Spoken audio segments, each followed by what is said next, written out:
Morning student. Heat first law of thermodynamics, जिसमें हम लोग D Q D W D you complete कर चुके हैं और हम लोग डिस्कस कर रहे हैं different type of process. Isochoric last class complete हो गया था, अभी आइसोबारिक, इसके बाद isothermal, then adiabatic process. So start करते हैं आइसोबारिक प्रोसेस। खूब सारा ग्राफ है, एकदम इजी, कॉमन टॉपिक केमिस्ट्री के लिए भी और फिजिक्स के लिए भी। So first point, isobaric. Iso iso का मतलब होता है कांस्टेंट, या फिर सेम बोल सकते हैं। बारिक, बार बार जो यूनिट होता है प्रेशर का यूनिट होता है, तो बारिक का मतलब प्रेशर। सो आइसोबारिक कांस्टेंट प्रेशर। सो जो आइसोबारिक प्रोसेस है, आइसोबारिक का मतलब हुआ कांस्टेंट प्रेशर, कांस्टेंट प्रेशर, या पी फॉर प्रेशर। पी जो है वो प्रेशर है और ये प्रेशर जो हो गया कांस्टेंट हो गया। आइसोबारिक के लिए ये कांस्टेंट हो जाएगा, और कांस्टेंट प्रेशर का मतलब ओपन कंटेनर या non rigid piston. So next, छोटा छोटा पॉइंट और बहुत सारे graph. Second point, so isobaric, isobaric P for pressure, और अगर प्रेशर जो है वो कांस्टेंट है, तो कांस्टेंट प्रेशर का मतलब हुआ ओपन कंटेनर। कंटेनर खुला हुआ रहना चाहिए, ओपन कंटेनर, ओपन कंटेनर। और मूवेबल पिस्टन, जो पिस्टन है वो मूव करना चाहिए। ओपन कंटेनर, ओपन कंटेनर का मतलब ऐसे, कंटेनर खुला हुआ रहना चाहिए। जो सिस्टम है आपका, ये सिस्टम गैस है, सॉलिड है, लिक्विड है, एनी सिस्टम, और ओपन कंटेनर, इस केस में प्रेशर कांस्टेंट होता है, हम लोग जानते हैं। या सिलेंडर में यहाँ पे जो पिस्टन हो फिक्स नहीं हो, रिजिड नहीं होना चाहिए, ये मूव करते रहना चाहिए। ये पिस्टन जो हो वो मूव करते रहे ऐसे।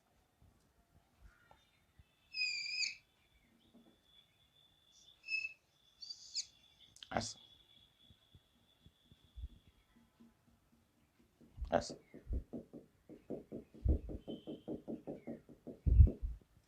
मूवेबल पिस्टन, पिस्टन रिजिड नहीं हो, ऐसे मूव करते रहना चाहिए। तो आइसोबारिक कांस्टेंट प्रेशर। अब तीनों टर्म डी क्यू और डी यू और D W.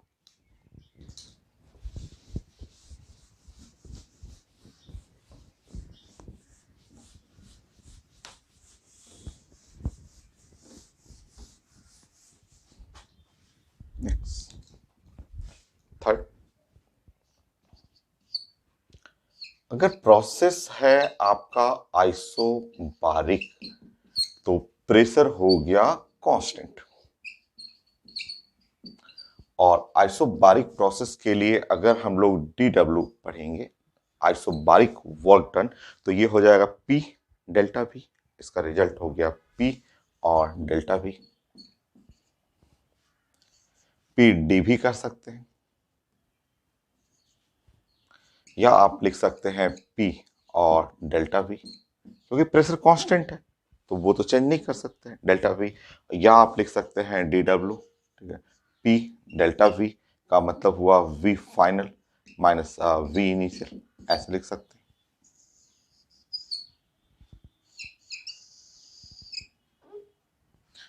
D W P V का मतलब हुआ एन आर, और T final minus T initial, ऐसे लिख सकते हैं।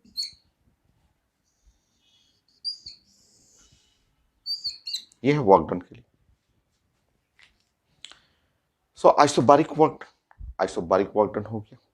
नेक्स्ट आप जानते हैं PV is equal to NRT, तो आप यहाँ पे मैं रिप्लेस कर रहा हूँ PV is equal to N और आर और टी। तो T final minus T initial, तो अगर लिखा हुआ है टी के टर्म में तो ये यूज करेंगे, पी के टर्म में तो ये यूज करना आप।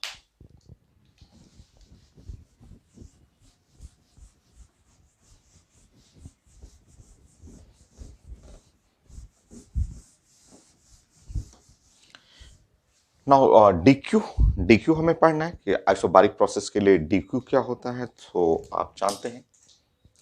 Fourth point, isobaric process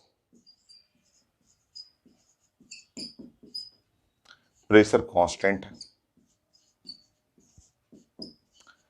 pressure constant है, आप ऐसे सिस्टम बना लीजिएगा, ये है ओपन कंटेनर है और ये हो गया सिस्टम ओपन कंटेनर में।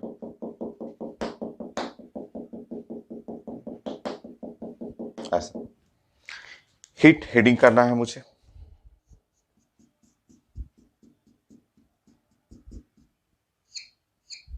ऐसा। सो ये ओपन कंटेनर में ये DQP ऐसे बोलते हैं, DQP heat gain by the system at constant pressure, वो होता है NCPDT, पढ़े हुए हम लोग। तो आप यहां पे लिखेंगे आइसोबारिक प्रोसेस के लिए heat gain by the system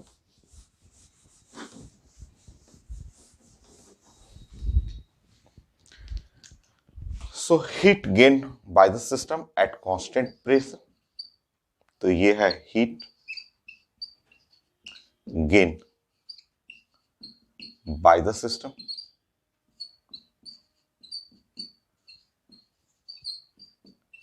at constant pressure.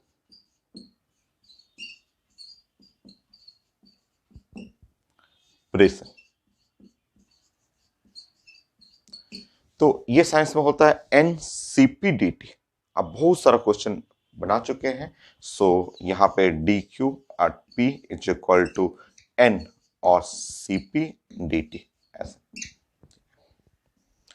CP को आप चेंज कर सकते हैं और आप लिख सकते हैं DQP N और gamma into R divide by gamma minus 1 और DT T final minus T initial. तो आप क्वेश्चन बना चुके हैं इसके ऊपर। सो आपको जानना था कि आइसो बारिक में हीट गेन कितना होता है। DU नेक्स्ट है DU 5। आइसोबारिक प्रोसेस के लिए DU is change in internal energy. So DU change in internal energy.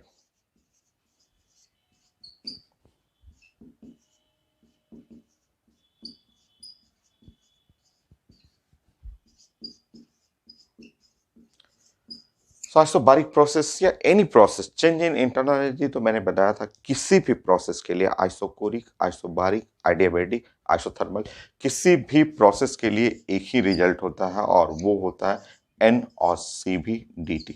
ये सारे प्रोसेस के लिए होता है और DU is equal to N और CV R divide by gamma minus 1।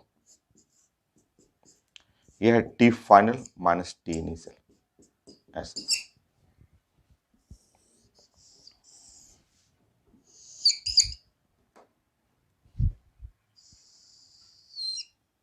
ये ऐसा, ये रिजल्ट ये होता है फॉर ऑल थर्मोडायनेमिक प्रोसेस, ये सारे प्रोसेस के लिए, for all thermodynamic process.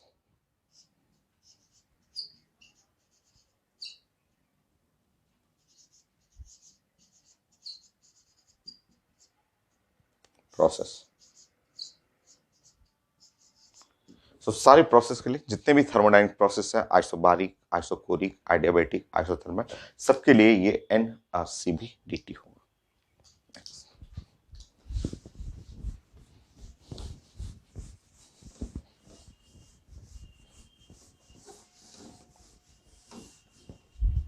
Six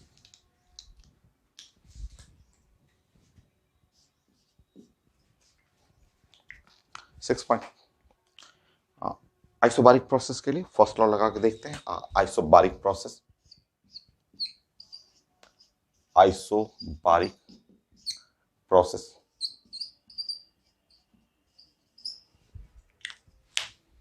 first law of thermodynamics D Q is equal to D W और प्लस डी यू। ये फर्स्ट लॉ ऑफ थर्मोडायनेमिक्स हम लोग लगाते हैं आइसोबारिक प्रोसेस के लिए। ठीक है, आइसोबारिक प्रोसेस। तो आइसोबारिक प्रोसेस के लिए ये है D Q, D Q at constant pressure, और ये है डी डब्ल्यू और प्लस और डी यू। ऐसे तो डी क्यू एन होता है और सीपी होता है, डी टी होता है, एन सीपी डी टी होता है। D U is equal to होता है पी इंटू डी भी होता है, और प्लस डी यू कोई भी प्रोसेस के लिए एन और सी भी इंटू डी टी, ऐसे ये हो। नाउ आप जानते हैं यहाँ पे चेंज कर सकते हैं आप P V is equal to N R और टी, और ये पी हुआ और D V is equal to यहाँ हो गया एन आर और डी टी। ये तो आप यहाँ पी डी वी के जगह एन आर डी टी ऐसे रिप्लेस कर सकते हैं।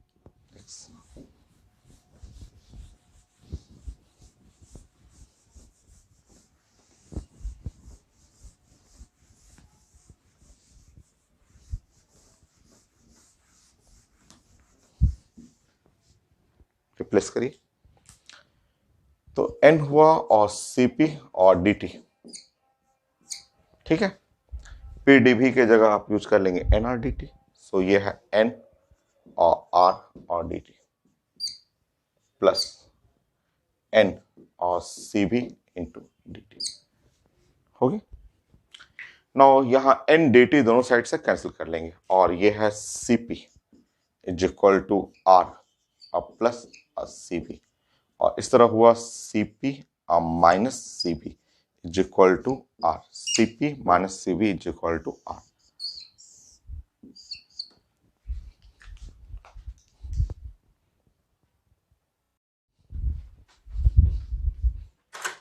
हाँ जी, हाँ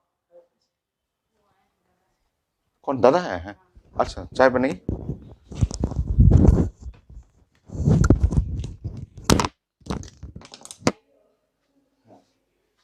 गुड मॉर्निंग दादा।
सो कंटिन्यू करते हैं हम लोग। CP minus CB equal to R आता है, बोर्ड एग्जाम में आता है प्रूफ करने के लिए कि प्रूफ कीजिए CP minus CB equal to are.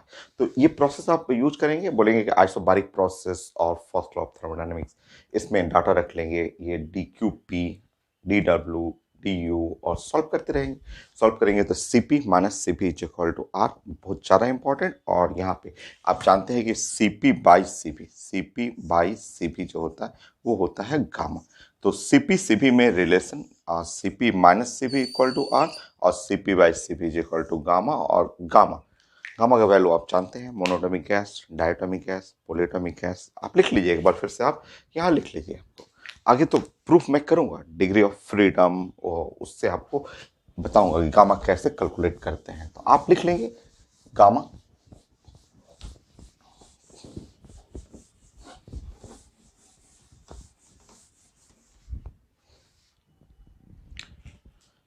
Gamma जो है वो आप जानते हैं कि ये 5/3 होता है, या गामा 5/3 को आप लिख सकते हैं 1.67, और ये लिख सकते हैं 4 monoatomic acid, mono atomic, 4 mono atomic gases. और मोनो एटॉमिक गैसेस में ये गैस जैसे हो गया हीलियम, हीलियम है आपका, नियन है, आर्गन है, क्रिप्टन है, जेनन है, ये सब गैस के लिए गामा 5/3, जो हम लोग कई क्वेश्चन में यूज कर चुके हैं। नेक्स्ट, गामा का वैल्यू 7/5, या गामा का वैल्यू 1.4, और ये होता है 4 diatomic gases, 4 diatomic gases, diatomic gases. Diatomic gases में जैसे कि हाइड्रोजन हो गया और ऑक्सीजन हो गया और नाइट्रोजन हो गया, ये सब डायटोमिक गैसेस उनके लिए। और नेक्स्ट है गामा का वैल्यू 8/6, 4/3, 1.33 फॉर पोलिटोमिक गैसेस। गामा का वैल्यू हो गया 8/6, या हो गया 4/3, या 1.33 for polyatomic gases, for polyatomic gases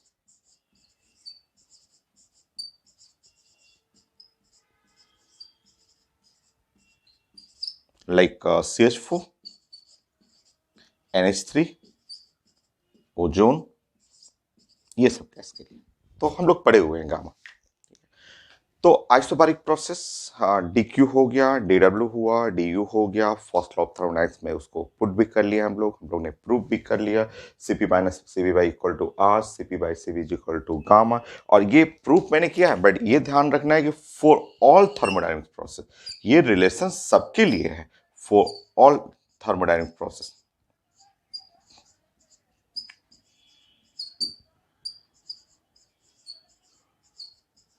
so for all thermodynamic process, so thermodynamic process जितने हैं सबके लिए एप्लीकेबल है, CP minus CB equal to R, CP by CB gamma. Next,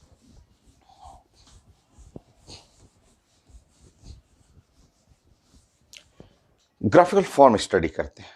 बहुत सारा ग्राफ, जैसे आपने आइसोकोरिक के लिए पढ़ा है वैसे ही ग्राफ आइसोबारिक के लिए, फिर हम लोग आइसोथर्मल का भी ग्राफ पढ़ना है, एडियाबेटिक का भी ग्राफ पढ़ना और बहुत सारा ग्राफ। सो कंटिन्यू करते हैं।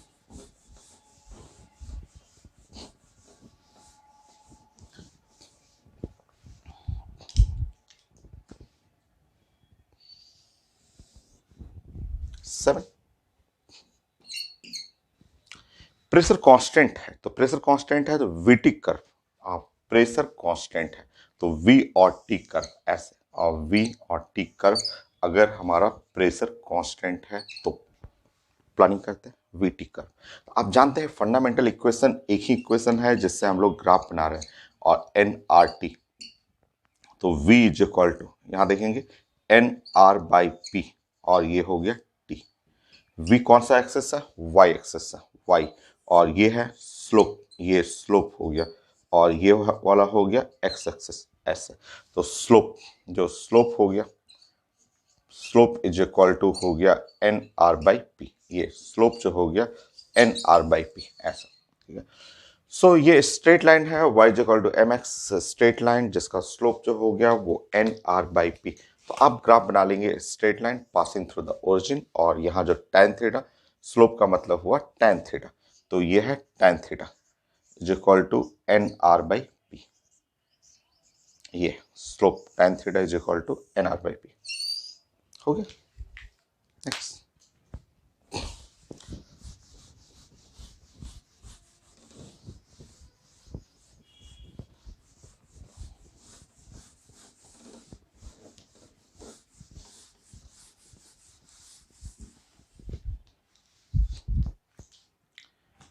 बहुत सारे ग्राफ 7 8 मान लीजिए, ये मैंने ऐसे कर लिया और v और t वही एक्सेस ले लिया, और यहाँ पे मैंने आपको ग्राफ दे दिया, ऐसे ग्राफ दे दिया, बोले कि ये ग्राफ है ऐसे, और ये है P1 और ये P2, ये P1 और P2 ऐसे मैंने दे दिया। तो अभी हम लोग डिस्कस किए हैं v और t ग्राफ का जो स्लोप है, अभी मैंने जस्ट अभी बताया यहाँ पे कि स्लोप ये सामने तो है v और p, v और t, और भूल भी गए हैं तो कोई दिक्कत नहीं है, v is equal to N R by P और इंटू टी ऐसे हो गया। यह है result, y is equal to M X, और स्लोप यह है y axis is equal to slope, और यह है x एक्सेस ऐसा है।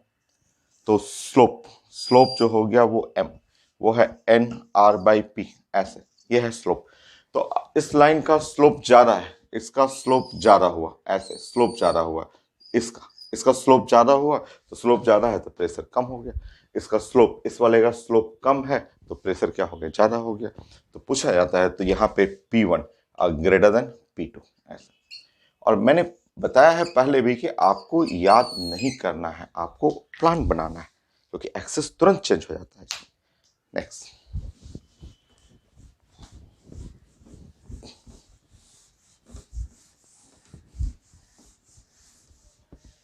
9,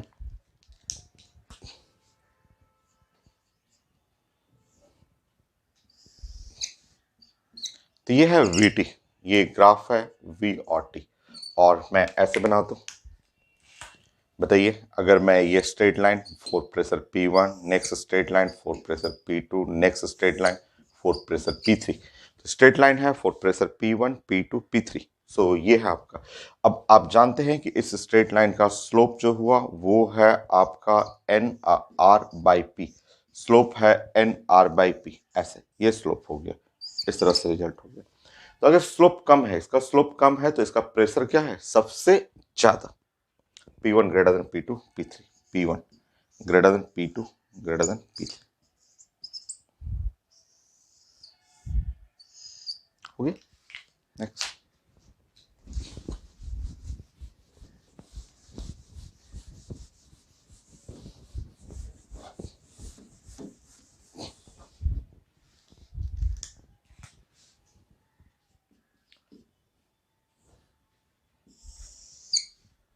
VT ग्राफ है।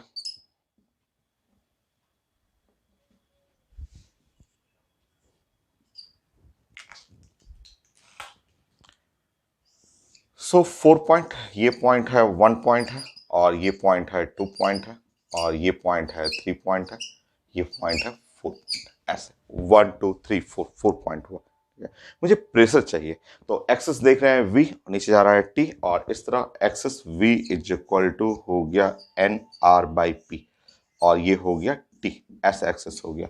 तो PP is equal to NRT। Main equation हम लोग सारे ग्राफ बनाने के लिए यही यूज करते हैं, PP is equal to NRT, और इसी से हम लोग प्लानिंग करते हैं। जो भी एग्जाम में रहेगा वो इससे पता चल जाता है आपको। सो अब आप देखेंगे कि V और T स्लोप, स्लोप जो हो गया वो है इस लाइन का NR/P ऐसा। अब बताइए, अगर ये ग्राफ, ये वाला ग्राफ का स्लोप कम है, अगर स्लोप कम है तो प्रेशर क्या होगा, ज्यादा, उल्टा चल रहा है, इनवर्सली प्रोपोर्शनल है। तो सबसे ज्यादा प्रेशर P1 और इक्वल टू P2, और ये प्रेशर ज्यादा है P3 इक्वल टू P4 से। ये होगी ये। नेक्स्ट,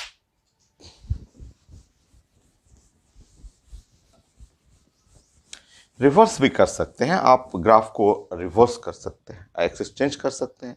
सो कर लीजिए एक्सिस चेंज।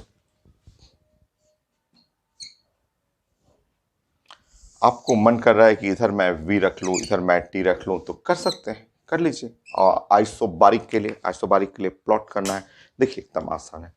आप जानते हैं PP is equal to NRT, PP is equal to NRT। So T is equal to हो गया PR डिवाइड बाई NR और इंटू V। तो Y, ये T, Y is equal to M, और ये X axis, Y is equal to MX, slope, slope जो है M जो है वो P बाई NR, या स्लोप कर लेंगे, जो स्लोप है P डिवाइड बाई NR, ये। सो स्ट्रेट लाइन, तो ये है स्ट्रेट लाइन, और इसका स्लोप जो है इस बार आपका हो गया P divide by NR। Slope का मतलब tan थीटा, ये है थीटा, सो स्लोप को कहते हैं हम लोग साइंस में tan थीटा, और P डिवाइड बाई NR। तो ये ग्राफ जो है, ये ग्राफ आइसो और baric, isobaric curve, pressure constant, isobaric. Next,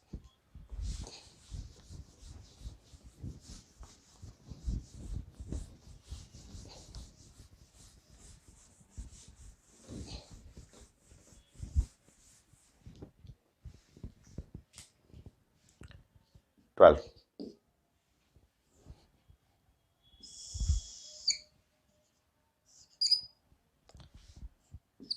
T and V, ये ग्राफ अगर प्लॉट करेंगे T और V, और ऐसे प्लॉट कर देंगे ऐसे, तो ये है P1 और ये P2 है, P1 P2। अगर मुझे ऐसे प्लॉट करना P1 P2, स्लोप, स्लोप देख लीजिए, ये ग्राफ है, ग्राफ का स्लोप ये है आपका T और P बाई NR, तो ये T है Y एक्सिस, V है X एक्सिस, तो P बाई NR जो स्लोप है P डिवाइड बाई NR, तो slope directly proportional to pressure. तो सबसे ज्यादा प्रेशर इसका इसका स्लोप ज्यादा है, क्योंकि ये एंगल, यहां देखेंगे एंगल, और ये वाला एंगल ज्यादा हुआ tan थीटा। तो जब एंगल ज्यादा है तो slope P2 greater than P1 हो गया। नेक्स्ट, तो कोई ग्राफ में कुछ याद नहीं करना है आपको, ग्राफ में जैसा लिखा रहे एक्सेस, उसके अकॉर्डिंग आप प्लान करेंगे। इक्वेशन है PP is equal to NRT। So ये है V वॉल्यूम, और ये एक्सेस है टेम्परेचर, ऐसा। सो मान लीजिए आपके पास 3 डिफरेंट प्रेशर, ये है P1, P2, P3। तो Y is equal to M P by NR into V। तो ये रीअरेंज करना होता है, आपका जो फंडामेंटल इक्वेशन है PP is equal to NRT, उसको रीअरेंज कर लेंगे। जब रीअरेंज करेंगे तो ये है, चेक कर लीजिए, T is equal to P by NRV, और T है Y एक्सिस, और ये है स्लोप, ये स्लोप हुआ। स्लोप को M से भी लिखते हैं, tan थीटा लिखते हैं, इनटू X एक्सिस, V जो है वो X एक्सिस है। तो स्लोप में प्रेशर आ रहा है ऊपर, सो स्लोप सबसे ज्यादा ये थर्ड लाइन का है, प्रेशर सबसे ज्यादा थर्ड लाइन का होगा, P3 greater than P2 greater than P1 हो गया TNB।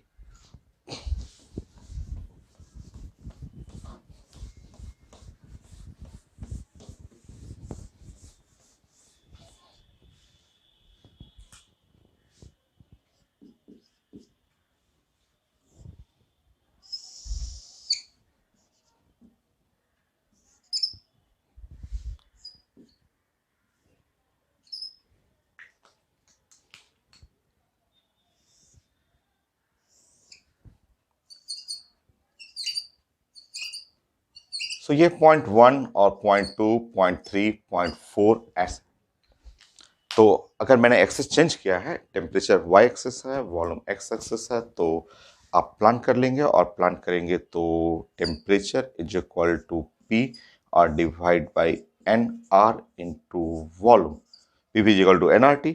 तो y एक्सेस है और स्लोप है और यहाँ पे x एक्सेस, तो slope directly proportional to pressure. तो स्लोप इसका ज्यादा है तो इसका प्रेशर ज्यादा होगा, तो P3 या P4 equal to P3 greater than P2 equal to P1। ये प्रेशर के लिए रिलेशन हो गया। नेक्स्ट,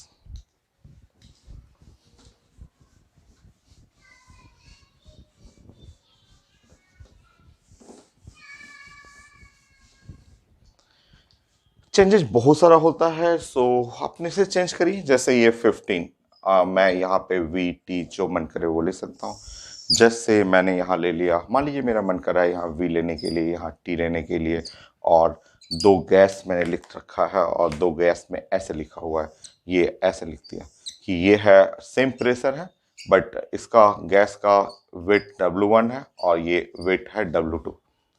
वेट है W1 और W2 वेट है, और मुझे चाहिए W1 W2, कौन बड़ा कौन छोटा फॉर सेम प्रेशर।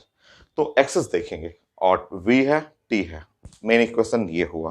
तो V इज इक्वल टू और NR बाई P और इंटू T ऐसे।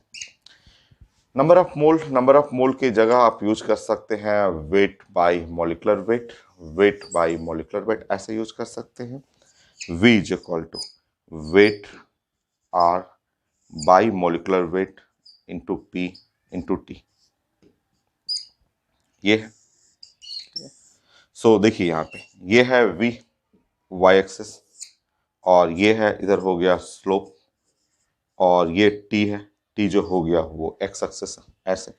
तो स्लोप जो हुआ यहाँ पे, जो स्लोप देख रहे हैं ये स्लोप इज इक्वल टू जो है वो WR divide by m0 into P ऐसे।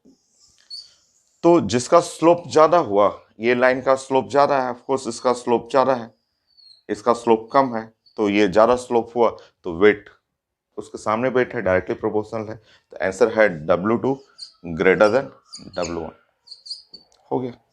वेट के लिए पूछा जाता है। एक्सेस रटना नहीं है कोई भी, आप एक्सेस कुछ भी, मैं अपने मन से कुछ भी चेंज कर देता हूं।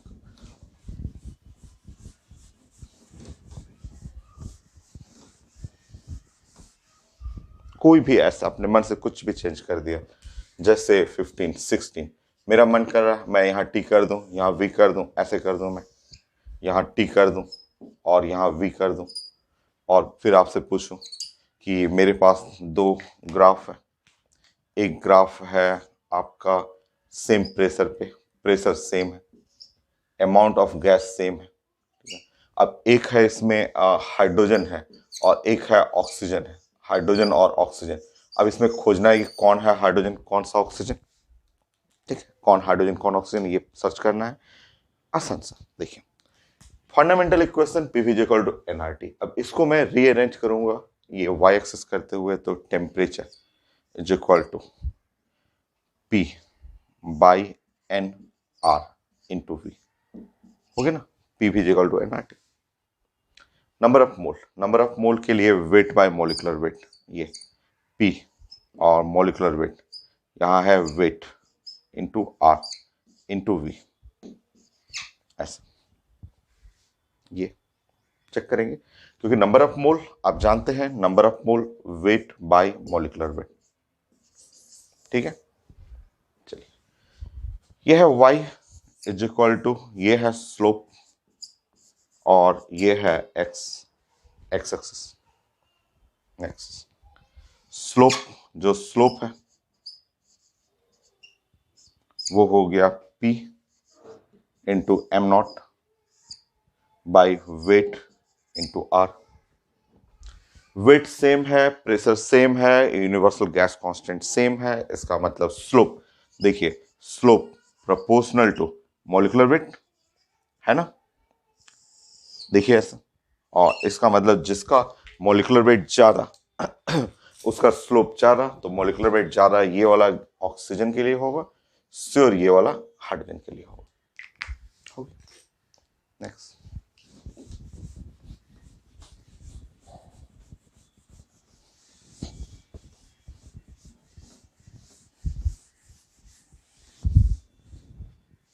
17।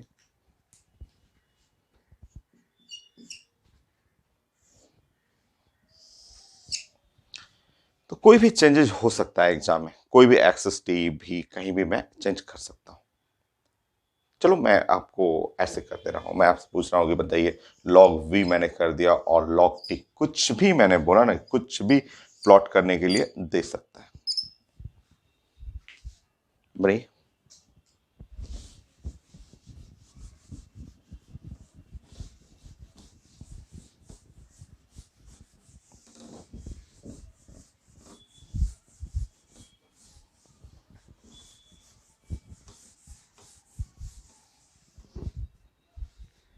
बोलिए 17 और लॉग वी, लॉग आप जानते हैं कि P V is equal to N R T, V is equal to N R by P into T. ठीक है, ये चेक करेंगे।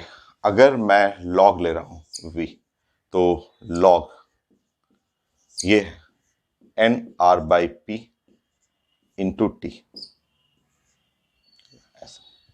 तो लॉग v और is equal to log A plus B log T plus log और N R by P हो रहा है ना ऐसा। ये कौन सा एक्सेस है, वाई एक्सेस, वाई एक्सेस ये है 1 और इंटू लॉग टी कौन सा एक्सेस है, एक्स एक्सेस, प्लस ये C Y equal to M X plus C, straight line, straight line आ गया, स्ट्रेट लाइन जहां पे M Y equal to M X, ऐसे एम और एक्स प्लस सी, तो एम का वैल्यू 1 हो गया, एम का मतलब स्लोप होता है, स्लोप का मतलब tan theta is equal to 1 हो गया, थीटा मस्ट बी 45 डिग्री। तो y equal to M X plus C straight line है और पॉजिटिव इंटरसेप्ट है और ऐसा होना चाहिए, ऐसे जहां पे स्लोप है और वो 45 डिग्री। मैंने बताया कि ग्राफ का कोई एंड नहीं है, कुछ भी पूछ सकता है पेपर में, कुछ भी रहता है। नेक्स्ट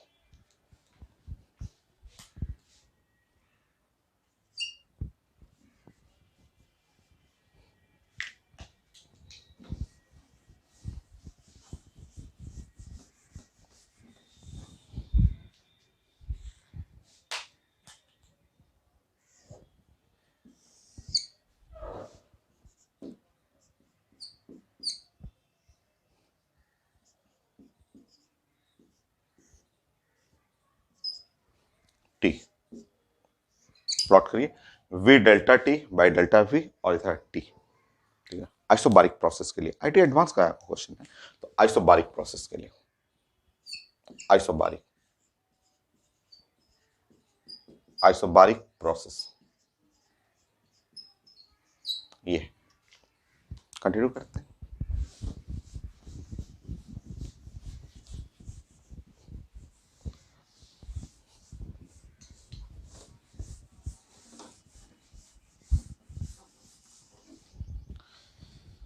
देखिए आप जानते हैं P प्रेशर जो कांस्टेंट, ये तो आप जानते हैं, और आपका इक्वेशन है P इंटू V is equal to N R T. और यहाँ प्रेशर कांस्टेंट रहेगा P और dV कर लेंगे, और यहाँ हो गया N हो गया R और यहाँ हो गया dt। यह है इक्वेशन नंबर 1 हो गया, और यह है इक्वेशन नंबर 2, 1 एंड 2। तो इक्वेशन नंबर 1, इक्वेशन नंबर 2, और हम लोग प्लान करेंगे 2/1 या 1/2, 1/2 कर लेते हैं। तो from 1/2 v divide by dv, t divide by dt। Solve करेंगे v और यहाँ डेल्टा t कर लेंगे, इसको लिख लेंगे delta v is equal to t, ऐसे कर लेंगे, ठीक है, ऐसे। अब यहाँ v delta t by delta v y axis, और ये है x एक्सिस, तो ये है y एक्सिस और is equal to x axis. तो y is equal to 1 into X, y is equal to mx। So straight line tan theta is equal to 1, theta 45 degree एकदम origin से pass करेगा। देखिए ऐसा हो गया, आया था आईटी में, आईटी एडवांस में। अब मैं ऐसे पढ़ाया या ये आया, हो सकता है एग्जाम में चेंज कर दे और चेंज करके बोले कि अच्छा बताइए आइसोबारिक प्रोसेस के लिए नेक्स्ट 19 ऐसे बोल दे आइसोबारिक प्रोसेस, और बोला जाए कि ऐसा चाहिए मुझे।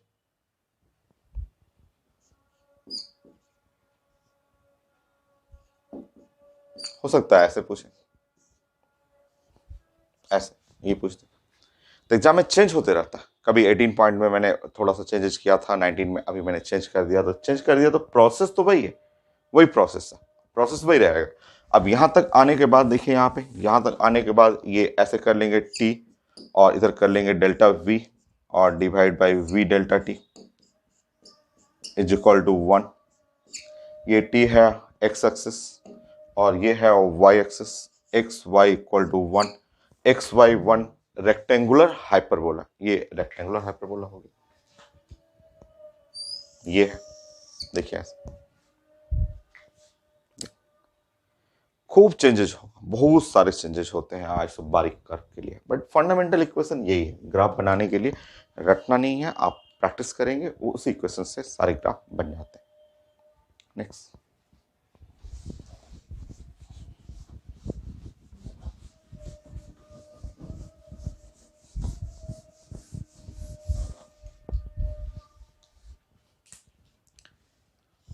ट्वेंटी। नेक्स्ट, एक ग्राफ, ये है आईटी एडवांस का ही क्वेश्चन है, और लिखा हुआ है कि 4 ग्राफ ही लिखा हुआ है, वी और टी, ये वॉल्यूम और टेम्परेचर, टेम्परेचर है केल्विन में और इधर है वॉल्यूम है लीटर में, ठीक। एक पॉइंट है, ये सब में स्टार्टिंग पॉइंट तो ये लिखा हुआ है, स्टार्टिंग पॉइंट लिखा हुआ है 222.4 लीटर और 273 केल्विन, स्टार्टिंग पॉइंट सबका सेम है, ठीक है। और एंड पॉइंट अगर टेम्परेचर 373 है, 373 है, अगर टेम्परेचर जो है T2 वो है लिखा हुआ है 373 केल्विन, तो V2 कितना होगा लीटर में, और ग्राफ चाहिए उसका, उसका ग्राफ चाहिए, ठीक है, ऑप्शन में है ग्राफ चाहिए, तो आसान है आपका।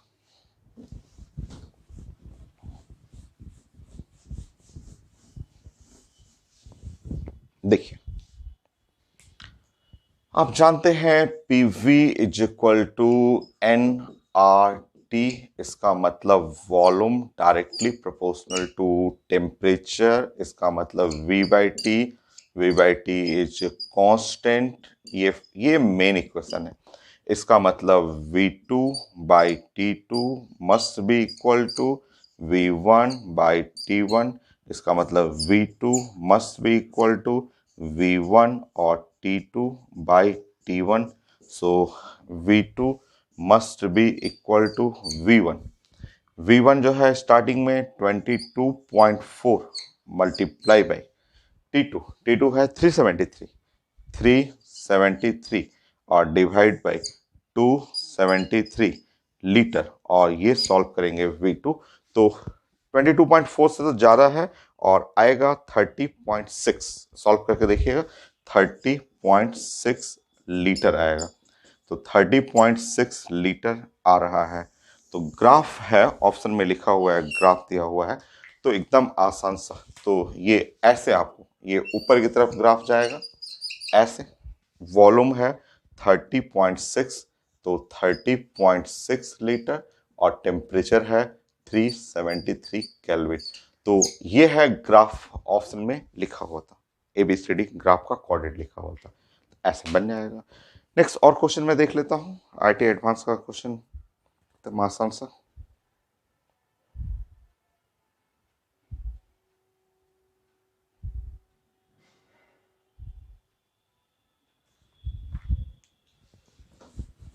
एक क्वेश्चन लिखा हुआ है इस तरह से,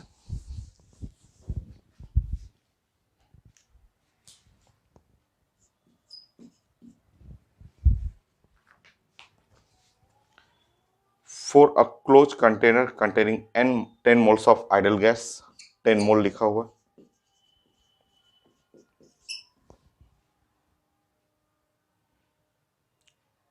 pressure of gas remain constant, pressure atmosphere, log P versus log T, log P versus log T। इधर है log V है और इस साइड है log T, ऐसे लिखा हुआ। बोला कि प्लॉट करिए, एकदम आसान सा। अभी तो प्लॉट किए थे हम लोग इस टाइप क्वेश्चन।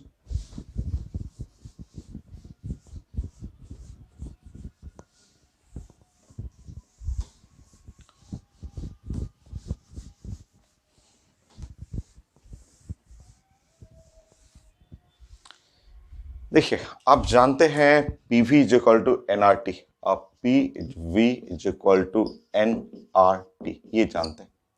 मतलब अगर T is equal to solve करेंगे तो P divide by NR into V। T is equal to pressure, pressure लिखा हुआ है 0.082, यूनिट है एटमॉस्फेयर में, और ये है N, N का वैल्यू लिखा हुआ 10। और एक बार चेक करने दीजिए मुझे, सॉरी मिस्टेक, 0.82, यहाँ 0.82, ये मिस्टेक, ठीक है, लिखा हुआ है एटमॉस्फेयर। सो यहाँ प्लीज करेक्शन 0.82, और आर का वैल्यू होता है 0.082, और ऐसा ही वही यूनिट एटमॉस्फेयर वाले यूनिट में ये है मोल, ये 10 है मोल है, और ये है एटमॉस्फेयर, लीटर पर केल्विन पर मोल, और इनटू वी होगा। तो ये इससे मल्टीप्लाई करेंगे तो ये टर्म कैंसिल हो गया, यूनिट भी सही है, इसका मतलब T is equal to V, ऐसे कैंसिल हो गया।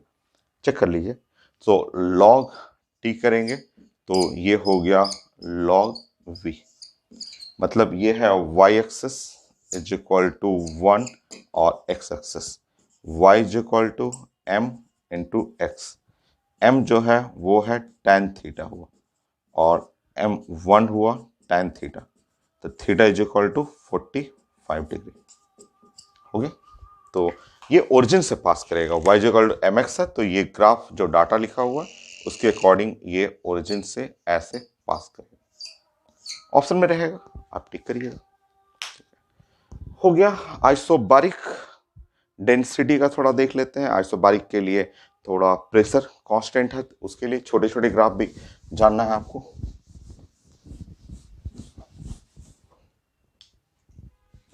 ट्वेंटी 22 आइसोबारिक,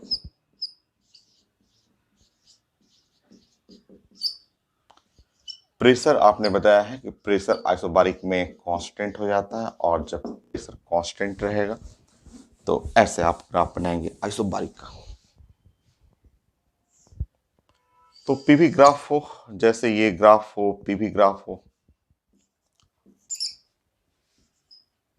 तो आइसोबारिक में ऐसे कर लेंगे। ये है आइसोबारिक ग्राफ हो गया, ये है आइसोबारिक ग्राफ। पीटी हो,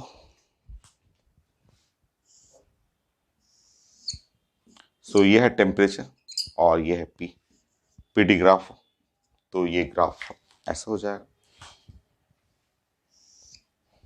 हो गया, कोई भी आपका पी इधर हो और टी ग्राफ हो ऐसे, तो आइसोबारिक का मतलब प्रेशर कांस्टेंट है, प्रेशर कांस्टेंट ऐसे हो गया ग्राफ। नेक्स्ट आइसोबारिक में डेंसिटी के लिए भी पढ़ लेते हैं।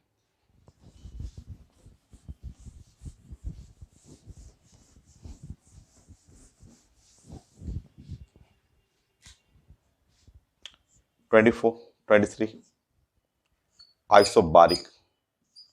आइसोबारिक प्रेशर आप जानते हैं कांस्टेंट हो जाता है। रो इज द डेंसिटी, रो जो है वो डेंसिटी हो गया। अब अगर हमें ऐसे पढ़ना हो और रो और प्रेशर ऐसे ग्राफ पढ़ना हो, तो प्रेशर कांस्टेंट तो प्रेशर कांस्टेंट, तो आपका ग्राफ ऐसे बना लीजिए। नेक्स्ट, सो डेंसिटी के लिए आपको फंक्शन जानना था आइसोबारिक के लिए। सो मान लीजिए डेंसिटी और वॉल्यूम, डेंसिटी टेम्परेचर आइसोबारिक के लिए भी पढ़ना आपको, तो डेंसिटी और वॉल्यूम। तो आइसोबारिक के लिए आप जानते हैं कि density is equal to uh mass by volume, तो डेंसिटी और into volume is equal to mass. तो डेंसिटी हो गया वाई एक्सिस और एक्स एक्सिस, मास जो है वो कांस्टेंट। तो ये ग्राफ हो गया रेक्टेंगुलर हाइपरबोला, ऐसे बना लीजिएगा रेक्टेंगुलर हाइपरबोला।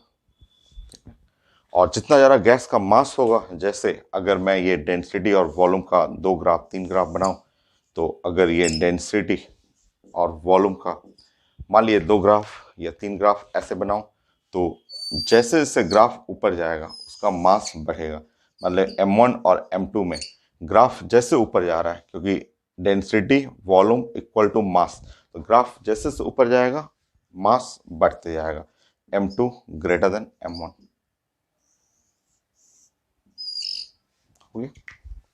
डेंसिटी, ये सब है आइसोबारिक के लिए, आइसोबारिक जब प्रेशर कांस्टेंट होता। सो 3 अगर बनाना हो 3 कर सकते हैं आइसोबारिक के लिए, M1 M2 M3। सो मास है M1, मास है M2, मास है M3, तो ये है M3 M2 M1 ऐसा। नेक्स्ट, डेंसिटी और टेम्परेचर के लिए प्लान करते हैं, density and temperature. T4 temperature और ये है रो डेंसिटी के लिए। ठीक, प्लानिंग करते हैं आइसोबारिक, ये ध्यान रखना है हम लोग का ग्राफ है आइसोबारिक। सो आप जानते हैं P V is equal to N R T, और P V is equal to number of mole weight by molecular weight R T. तो P into M naught is equal to weight by volume और R और T.